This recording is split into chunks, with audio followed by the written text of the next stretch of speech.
Here I have Jaecoo 5, and on this example let me show you how to reset factory audio and sound settings on Jaecoo cars.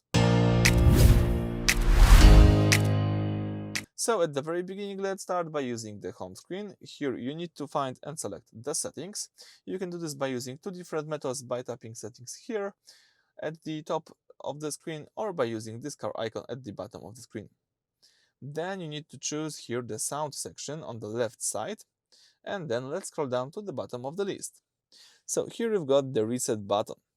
This button instantly wipes out any customization that you make in your sound preferences.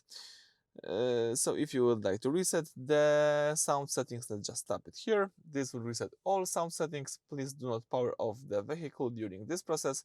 This operation cannot be undone. So if you are aware of this, let's just tap reset. And that's it. As you can see now, you've got access to the default sound settings. So everything went well. Thank you for watching. Please subscribe to our channel and leave thumbs up.